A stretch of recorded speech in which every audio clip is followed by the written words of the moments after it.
अस्याम e-PG Sanskrit पाठशालायां भवतां समेषां स्वागतम। मम नाम डॉक्टर सुंदर नारायण झा, श्री लाल बहादुर शास्त्री राष्ट्रीय संस्कृत विद्यापीठस्य वेद विभागे सहायकाचार्य पदे कार्यरतोऽस्मि। अद्य हिरण्यगर्भ सूक्तम् अधिकृत्य पाठः भविष्यति। हिरण्यगर्भ सूक्तम् ऋग्वेदस्य दशम मंडलस्य 21-शततमं सूक्तम् अस्ति। अत्र पूर्वम् अस्य पाठस्य प्रस्तावना उपस्थाप्यते। समस्ते विश्वमण्डले वेदस्य स्थानम् अति आदरणीयम् अस्ति।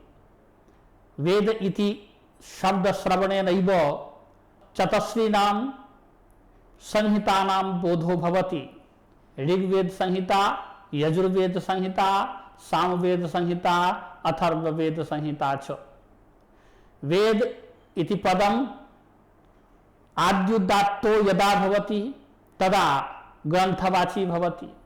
यदा हि वेद शब्दः अन्तोदात्तो भवति तदा कुशमुष्टिवाची भवति। अयम् आद्युदात्तः वेद शब्दः ग्रंथवाची, ग्रंथस्य वाचकः। वेद शब्दस्य अर्थो भवति ज्ञानम्। ज्ञानम् लौकिकं वा पारलौकिकं वा इत्यस्मिन् विषये उच्यते यत् इष्टप्राप्त्यनिष्टपरिहारयोरलौकिकमुपायं यो ग्रंथो वेदयति स वेदः। इष्टप्राप्तिः अस्माकं कल्याणाय, अस्माकं हिताय यत् कल्प्यते तत् इष्टम्। अस्माकं कल्याणं यत्र निहितं नास्ति तत् अनिष्टम्। इष्टप्राप्तेः अनिष्टस्य परिहाराय च अलौकिकः यो उपायः स ग्रन्थः वेद इति उच्यते इति सायणाचार्येण पदवाक्य प्रमाण पारावार पारिणेन उक्तम् स्वकीयायां ऋग्वेद भाष्य भूमिकायां। वेदस्य स्थानं महत्वपूर्णम् इति पूर्वम् उक्तम्। विश्वे समस्त वाङ्मयेषु वैदिक वाङ्मयस्य स्थानमपि उत्कृष्टमस्ति।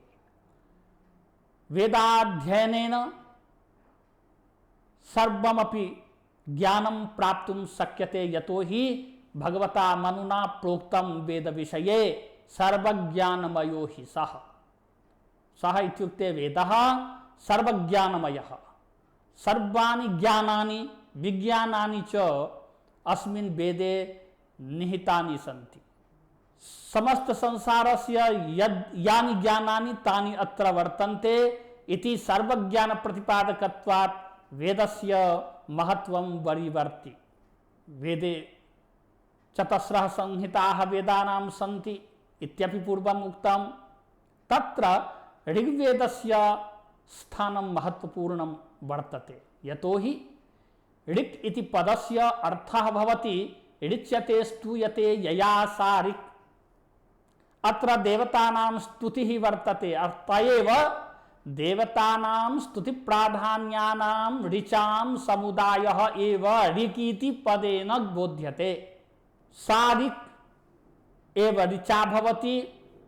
तास्त्रिविधाः ऋचः, त्रिविधा ऋचः भगवता यास्केन स्वकीये निरुक्त ग्रंथे दैवतकाण्डे एवं उक्तं यत् यस्य मंत्रस्य प्रयोगः यया कामनया यस्यै देवतायै ऋषिभिः कृतं तस्य मंत्रस्य तस्य सूक्तस्य च सा एव देवता भवति। ऋग्वेदस्य बहुलेऽस्मिन् सूक्ते एकस्य सूक्तस्य एका एव देवता भवति। विरले हि सूक्ते एवं दृश्यते यत् एकस्मिन् सूक्ते 4-5 वा देवताः भवन्ति इति। परन्तु अद्य अस्माकं पाठः अस्ति ऋग्वेदोक्तं हिरण्यगर्भसूक्तम्। हिरण्यगर्भसूक्तं यथा नाम्ना वयं जानीमः हिरण्यगर्भः। हिरण्यम् इति स्वर्णस्य नाम। स्वर्ण रूपस्य अंडस्य मध्ये विराजमानः यः पुरुषः स हिरण्यगर्भः हिरण्मयाण्डभूतः जगद्बीज पुरुषः स एव हिरण्यगर्भः वर्तते। सोऽयं हिरण्यगर्भः विराट पुरुषः इति पुरुष सूक्ते उक्तः। विराट रूपेण पुरुष सूक्ते वर्णितः अयमेव हिरण्यगर्भः। नासदीय सूक्ते यस्य परमात्मनः विषये वर्णनं कृतं यस्य परमात्मनः वर्णनं तत्र नासदीय सूक्ते अस्ति। तस्मात् परमात्मनः सकाशात् या प्रथमा सृष्टिः अभवत् सा सृष्टिः हिरण्यगर्भः आसीत्। हिरण्यगर्भ सूक्तस्य परिचयो महत्वं च स्थाप्यते। ऋग्वेदस्य 10मे मण्डले 91-शततमं सूक्तम् अस्ति। तेषु 91-शततमेषु सूक्तेषु 21-शततमं सूक्तम् इदं हिरण्यगर्भ सूक्तम्। अत्र हिरण्यगर्भ सूक्ते 10 ऋचः सन्ति। अस्य देवता परमात्मा परमेष्ठी प्रजापति। अत्र त्रिष्टुप् छन्दः वर्तते। हिरण्यगर्भः समवर्तताग्रे भूतस्य जातः पतिरेक आसीत् सौदाधार पृथिवीं द्यामुते मां कस्मै देवाय हविषा विधेम। हिरण्यगर्भः समवर्तत अग्रे। अग्रे सर्वप्रथमम्। नासदीय सूक्ते यथा प्रलयावस्थायां कीदृशी स्थितिरासीत् इत्यस्य चर्चा वर्तते तथैव अत्र प्रलयावसानानन्तरम् अग्रे इति कथनेन प्रलयावसानानन्तरं यदा परमात्मना सृष्टिरारब्धा तदानीम् आरभ्य प्रथमं कः उत्पन्नः इति प्रश्नोत्पद्यते चेत् उच्यते हिरण्यगर्भः समवर्तत अग्रे। अग्रे इति सर्वप्रथमम्। प्रलयावसानानन्तरं सर्वप्रथमं हिरण्यगर्भ नामकः पुरुषः समवर्तत उत्पन्नो भवत्। भूतस्य जातः पतिरेक आसीत् स एव हिरण्यगर्भः जातः उत्पन्नः सन् भूतस्य प्राणिमात्रस्य चराचरात्मकस्य संसारस्य जगतः अस्य एकः एकलः अद्वितीयः सन् स्वामी ईशः प्रभुः आसीत्। सौदाधार पृथिवीं द्याम् उत इमाम्। स परमात्मा हिरण्यगर्भ रूपः पृथिवीं दाधार। अत्र पृथिवी इति अंतरिक्ष नामसु पठितं निरुक्ते। अतः पृथ्वी शब्देन अंतरिक्षस्य बोधो जायते। अंतरिक्ष रूपेण अत्र पृथ्वी स्तुता। सौदाधार पृथिवीं। पृथ्वी इत्युक्ते अंतरिक्षं। द्याम् द्युलोकं दाधार। स एव परमात्मा द्युलोकस्यापि धारणम् अकरोत्। धारणम् अकरोत् इत्युक्ते द्युलोकस्य निर्माणम् अकरोत्। हिरण्यगर्भ एव अंतरिक्षलोकस्य धारणं कृतवान्। स एव द्युलोकमपि धृतवान्। उत इमाम्। इमां पृथिवीं दृश्यमानां पृथिवीं भूमिं इमां भूमिमपि दाधार स एव। स दाधार पृथिवीं द्याम् उत इमां। स एव परमात्मा अंतरिक्ष दाधार। स एव परमात्मा द्युलोकं दाधार। स एव परमात्मा इमां भूमिमपि दाधार। कस्मै देवाय हविषा विधेम। अत्र इदम् उच्यते यत् कः इति शब्दस्य चतुर्थी विभक्तौ एकवचने भवति कस्मै। कस्य कृते इत्यर्थे प्रयुज्यते। परन्तु अत्र कस्मै इति कथनेन कस्य कृते इत्यर्थः न बुध्यते। यतोहि प्रजापतिर्वै कः इति ब्राह्मण ग्रन्थेषु उक्तम्। प्रजापतेः अपरं नाम क इति अस्ति। प्रजापतिर्वै कः। कस्मै तस्मै प्रजापतये तस्मै प्रजापतये कौसंज्ञकाय प्रजापतये देवाय दानशीलाय द्योतमानाय प्रकाशमानाय सर्वव्यापकाय हविषा पुरोडासादिभिर्द्रव्यैः विधेम पूजयेम। कौसंज्ञकाय अस्मै प्रजापतये पुरोडासादिभिः द्रव्यैः पूजयाम विधेम परिचरेम सेवेम इत्यर्थः। द्वितीयः मंत्रः य आत्मदा बलदा यस्य विश्व उपासते प्रशिशं यस्य देवाः यस्य छायामृतं यस्य मृत्युः कस्मै देवाय हविखा विधेम। यह परमात्मा आत्मदा, आत्मा कथनेन शरीरस्य बोधो भवति, शरीराभ्यन्तर्गतं विराजमानस्य प्राणस्य बोधो भवति। यावत् प्राणः अस्माकं शरीरे तिष्ठति तावदेव अस्माकं जीवनं, जीवनस्य दाता इत्यर्थोपगम्यते। य आत्मदा बलदा, बलं ददातीति बलदा, स हि परमात्मा बलस्य दाता अस्ति। आत्मनः दाता अस्ति आत्मदा रूपेण, बलस्य दाता अस्ति बलदा रूपेण। य आत्मदा बलदा यस्य विश्व उपासते प्रशिशं, यस्य प्रशिशं प्रशासनं विश्व उपासते, समस्तमपि विश्वं समस्तं चराचरं जगत् उपासते मन्यते स्वीकरोति। यस्य देवाः प्रशिशं उपासते, यस्य प्रशिशं यस्य प्रशासनं देवापि स्वर्गस्था ये इंद्रादयो देवाः सन्ति ते अपि देवाः यस्य प्रशासनं स्वीकुर्वन्ति स परमात्मा आत्मदा बलदा च अस्ति। यस्य छाया अमृतं मृत्युः, अमृतं मृत्युश्च यस्य छाया रूपेण वर्तते। अमृतं नाम किम? अमरण धर्मानशीलम अमृतम। मृत्युः मरणम, यो जन्म गृह्णाति तस्य मृत्युः सुनिश्चितं भवति इत्यपि वयं जानीमः। यस्य मृत्युः भवति तस्य पुनरागमनं भवति, यतो हि षड्भाव विकारा भवन्तीति वार्ष्यायणिः। निरुक्तकाराः वार्ष्यायणिः कथयन्ति यत् षड्भाव विकाराः भवन्ति। जायते अस्ति विपरिणमते वर्धते अपक्षीयते विनश्यति इति षड्भाव विकाराः सन्ति। जायते इत्युक्ते जन्म गृह्णाति, अस्ति यदा सत्तायाम् आगच्छति, यदा गर्भे जन्म गृह्णाति कश्चित् जीवः बालकः इदानीं बहिः दृश्यमानः नास्ति तदा जायमानोऽस्ति। इदानीं गर्भे तस्य निर्माणं भवति, नास्ति इत्यपि वक्तुं न शक्यते। अस्याम् अवस्थायाम् अस्त्येव इत्यपि न वक्तुं शक्यते, यतो हि साक्षान्न दृश्यते, तस्य उपस्थितिः नास्ति, तस्य सत्ता नास्ति, अतएव स अस्त्येव इत्यपि न वक्तुं शक्यते, स नास्ति तदपि न वक्तुं शक्यते, अतएव जायते इत्युच्यते। यदा गर्भात् स जीवः बहिरागच्छति,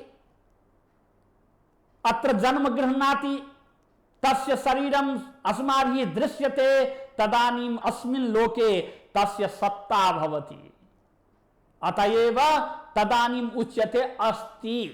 द्वितीयः भावः अस्ति अस्ति। विपरिणमते, इदानीम् अंगुल्यादिकं लघु लघु आसीत्, इदानीं तस्य आकारः लघु आसीत्, इदानीं किंचित् परिवर्तनं भवति। कृशः आसीत्, किंचित् परिवर्तनं भवति, अतएव विपरिणमते, परिवर्तनं भवति, तस्य शरीरे परिवर्तनं भवति, तस्य बुद्धौ परिवर्तनं भवति, तस्य क्रियाकलापे परिवर्तनं भवति। इदानीं किमपि न वदति स्म, इदानीं वदति, किमपि परिवर्तनं जातं, तत् विपरिणमते। इदानीं वर्धते, वर्धते शरीरेणेति वा वर्धते विजयेनेति वा, विजयेन वर्धते शरीरेण वर्धते, उभाभ्यां वर्धते तर्हि वर्धते। यदा स वृद्धिमाप्नोति तस्य इन्द्रियाणि दृढ़ानि भवन्ति, तेन वर्धते। स किमपि ज्ञानम् अर्जयति, धनम् अर्जयति, कोशः स्थापयति, यशः अर्जयति तर्हि विजयेन वृद्धि भवति। वर्धते विजयेनेति वा वर्धते शरीरेणेति वा। विजयेन वर्धते शरीरेण वर्धते उभाभ्यां वर्धते इति वर्धते। वृद्ध्यनन्तरम् अपक्षयो भवति। इदानीं कर्णः शृणोति, नासिकाघ्राणं करोति, वाक्तत्वं किमपि वक्तुं समर्थोऽस्ति, पादः चलति, हस्तो गृह्णाति, परन्तु आगतायां वृद्धावस्थायां सत्यां नासिकाघ्राणे अल्पत्वं गच्छति। कर्णः श्रवणे अल्पत्वं गच्छति, हस्तः ग्रहणे अल्पत्वं गच्छति, पादः गतिकरणे अल्पत्वं गच्छति। तर्हि अपक्षयः भवति। पंचमो भावः अपक्षयः। यदा अपक्षयो भवति अंतिमो विकारः विनाशः। तदानीम् अपक्षयानन्तरं सजीवः मृत्युमाप्नोति। एतावत् पर्यन्तं षड्भाव विकारेषु आगतं तथ्यद्वयं जन्म मृत्युश्च। जन्म इत्युक्ते अमरत्वं, मृत्यु इति कथनेन मृत्योः बोधः।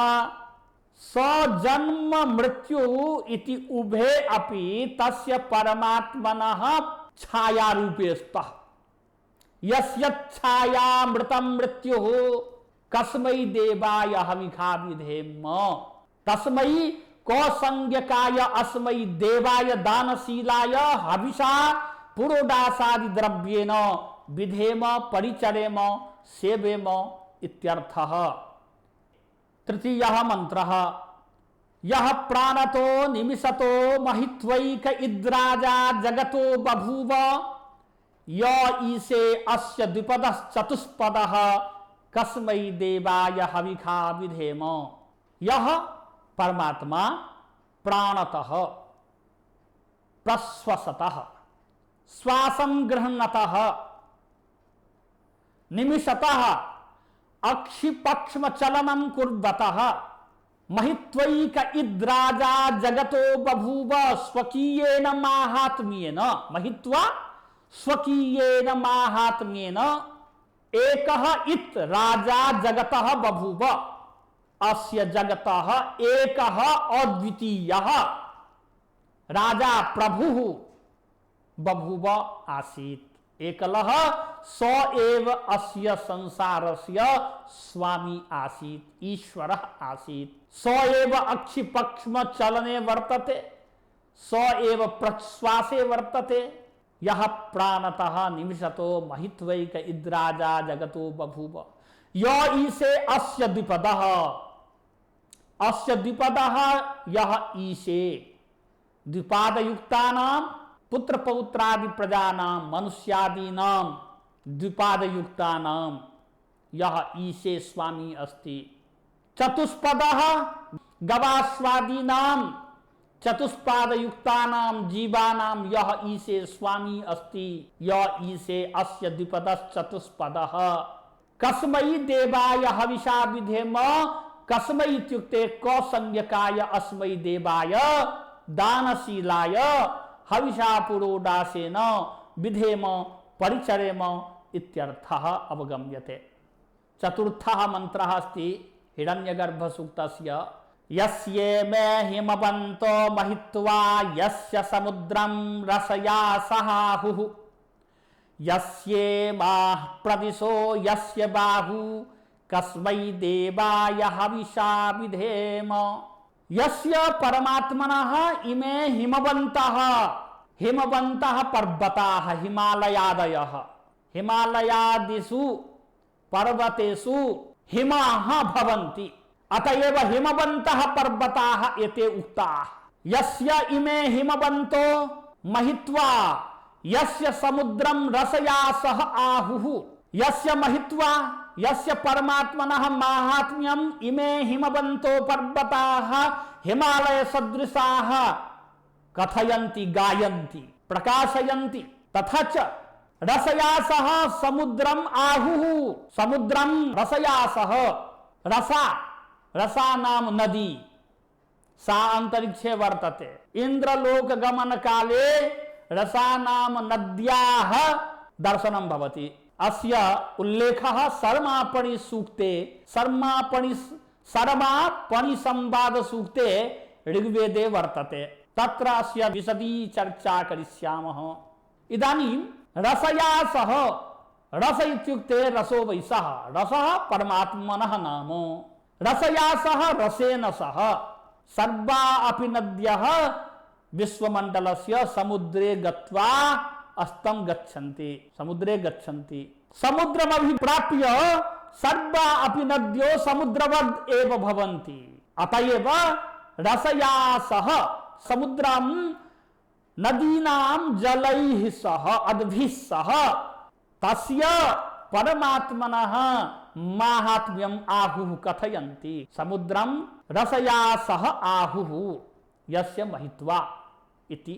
यस्येमाः प्रदिशो यस्य बाहु, इमाः प्रदिशः यस्य बाहु अस्ति। दिशः प्रदिशः, प्रदिशः इति कथनेन कोणदिशाः बुध्यन्ते। कोणदिशा इत्युक्ते उत्तर पूर्वयोः कोणे ईशान कोणं, पूर्व दक्षिणयोः कोणे अग्निकोणं, दक्षिण पश्चिम कोणे नैऋत्य कोणं, पश्चिम उत्तरयोः कोणे वायव्य कोणं। चतस्रः कोणदिशाः सन्ति। प्रदिशः इमे उच्यन्ते। दिशः प्रदिशश्च, दिशश्च कोणदिशश्च प्रदिशः इत्युच्यन्ते। यस्य इमे प्रदिशो यस्य बाहुः, इमे इति कथनेन प्रदिशः इत्यस्य बोधः। एकत्र यस्य इत्युक्ते दिशः, एकत्र यस्य इत्युक्ते प्रदिशः इत्यस्य बोधः भवति। यस्येमाः प्रदिशो यस्य बाहु, उभावपि बाहु यस्य इमाः प्रदिशः सन्ति। तस्मै कस्मै देवाय हविखा विधेम, तस्मै कौसंज्ञकाय अस्मै प्रजापतये देवाय दानशीलाय हविषा पुरोडास्यादि द्रव्येण विधेम पूजयेम इत्यर्थः। पंचमः मंत्रः पठ्यते। जेन द्यौरुग्रा पृथिवी च दृढा, जेन स्वस्तभितं जेन नाकः, जो अंतरिक्षे रजसो विमानः कस्मै देवाय हविखा विधेम। जेन परमात्मना, द्यौः उग्रा, अयं द्युलोकः विस्तृतीकृतः येन परमात्मना। येन द्यौरुग्रा पृथिवी च दृढा, येन परमात्मना अस्याः भूमेः दृढीकरणं, स्थिरीकरणं, ध्रुवीस्थकरणं कृतं। येन द्यौरुग्रा पृथिवी च दृढा, येन स्वस्तभितं, येन परमात्मना स्वः स्वर्गलोकस्य स्तंभनम आलंभनम कृतम। यस्यालंभे स्वर्गः स्थितः वर्तते उपरि, नो चेत् स्वर्गः अधः पतेत्। यदि स्वर्गः अत्र आगच्छेत् तर्हि किं भविष्यति। सूर्यः श्रूयते अस्माभिः, पठ्यते शास्त्रेषु, शतगुणितो विस्तृतो वर्तते अस्मात् पृथ्वी सकाशात्। तर्हि यदि स्वः लोकः स्वर्गः, स्वः लोकः खलु सूर्यलोकः उच्यते। सूर्यः यदि पृथिव्याम् आगच्छेत् तर्हि किं भवितुमर्हति। वयं जानीमः सिंह राशिः सूर्यस्य स्वराशिः वर्तते। इदानीं भाद्रपद मासे सूर्यः सिंह राशौ स्थितः भवति। अतएव उष्णतायाः आधिक्यं भवति भूतले। भाद्रपद मासे सूर्यस्य तापः अधिको भवति इति ज्योतिर्विदो जानन्ति। सूर्यः 15 कोटि किलोमीटर परिमितं दूरे तिष्ठति पृथ्वीतः। पृथ्वीतः 15 कोटि परिमितं दूरे तिष्ठति। एतावत् दूरे स्थित्वा तस्य तापः एतावत् प्रतप्तो भवति। तेन तापेन वयं तप्ता भवेम।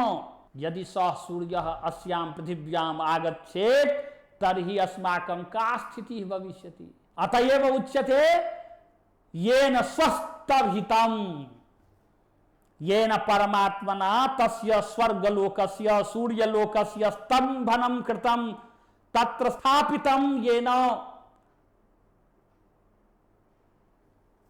ये नाकः नाकः स्वर्गः स्वर्गस्य वाचकः स्वर्गोपि ये न स्थापितः उपरि स्थापितः तस्मै कौसंज्ञकाय अस्मै कस्मै कस्मै इत्युक्ते कौसंज्ञकाय परमात्मने परमेश्वराय देवाय दानशीलाय हविषा पुरोडासादि द्रव्येण विधेम परिचरेम इत्सेवेम इत्यर्थो भवति। इदानीं षष्ठः मंत्रः उच्यते यं क्रन्दसि अवसातस्तभाने अभ्यैक्षेतां मनसा रेजमाने जत्राधिसूर उदितोऽपि भाति कस्मै देवाय हविषा विधेम।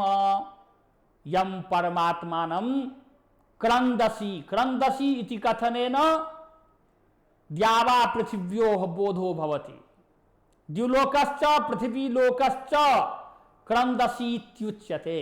यं क्रन्दसि अवसातस्तभाने अवरक्षणे धातुः रक्षणधिया रक्षणात्मकेन कर्मणा तस्तभाने स्थापितम् अस्ति।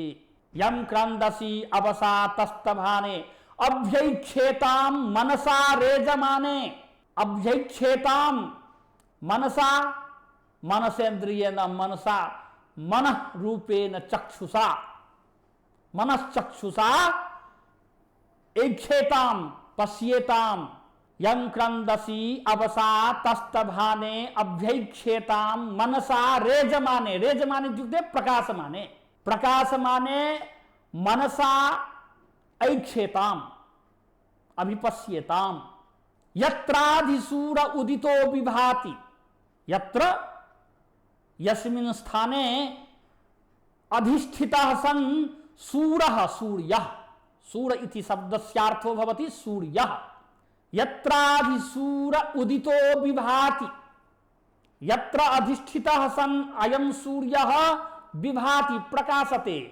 कस्मै देवाय हविखा विधेम कस्मै कौसंज्ञकाय अस्मै देवाय दानशीलाय हविषा पुरोडासादि द्रव्येन विधेम परिचरेम इत्यर्थः।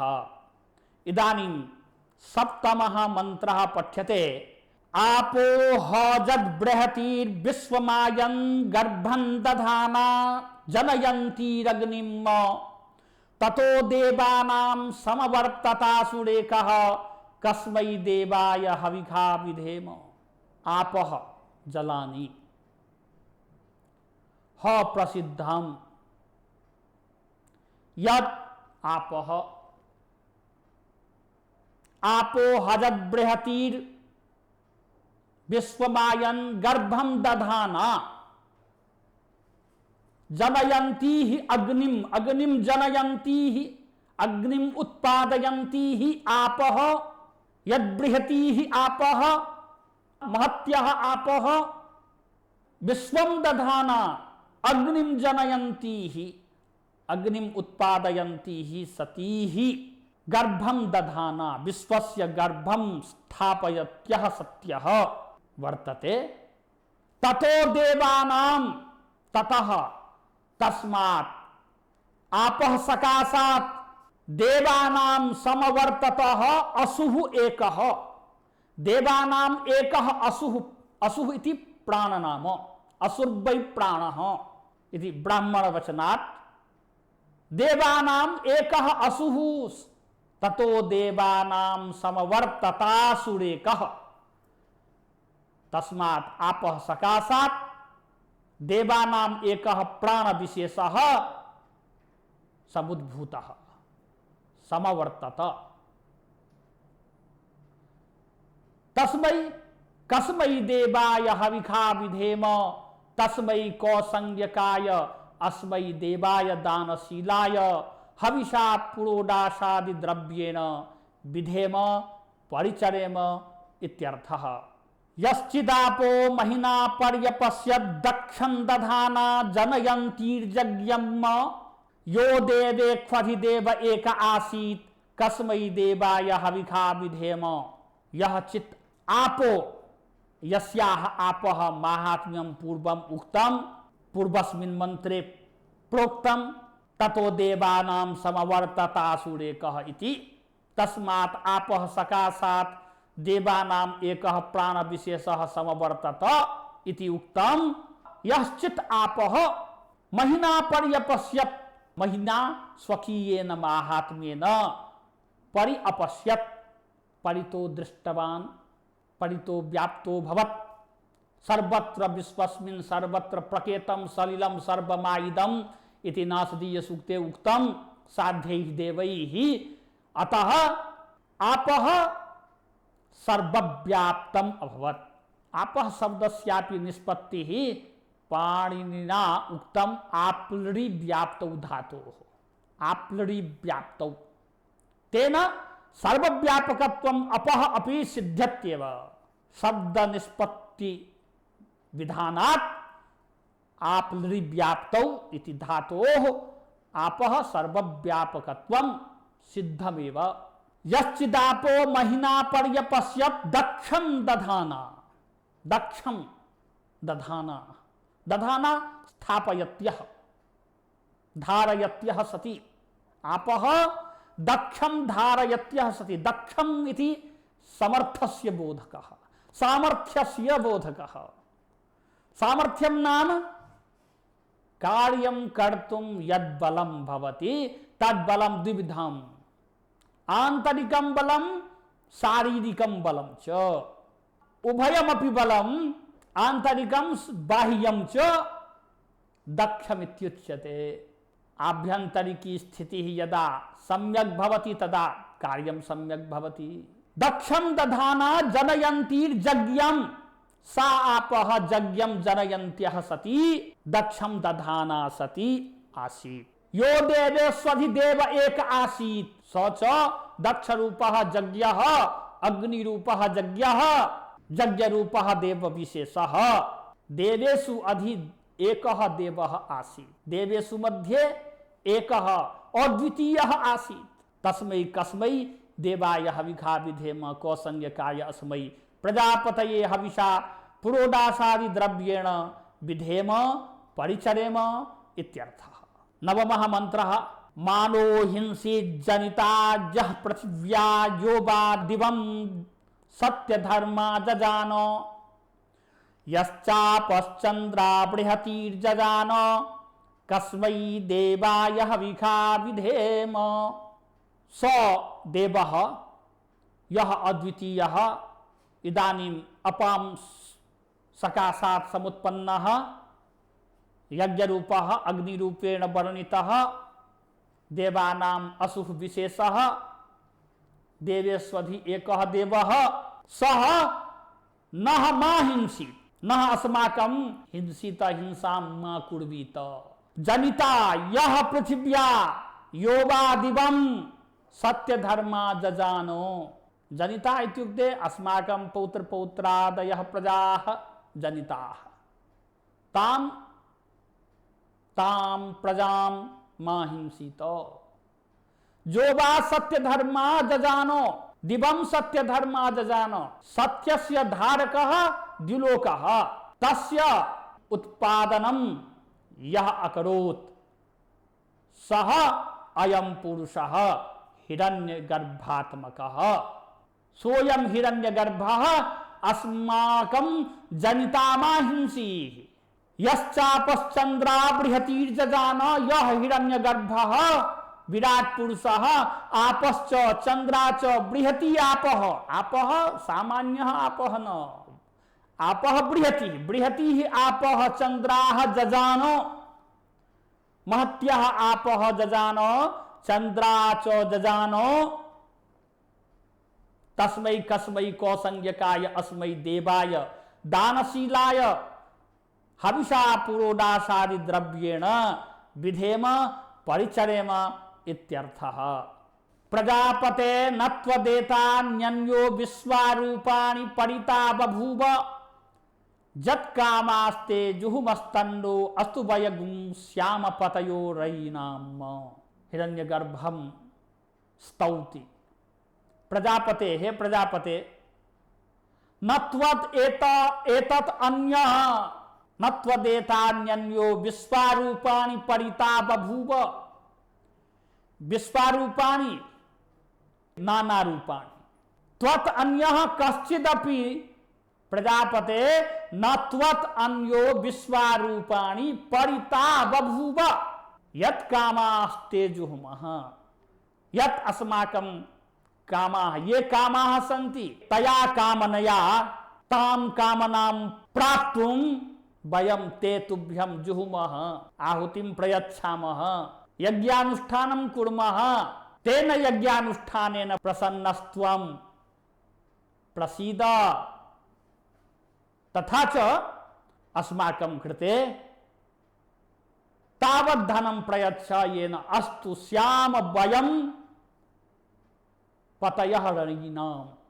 वयं रयिणां पतयः स्याम।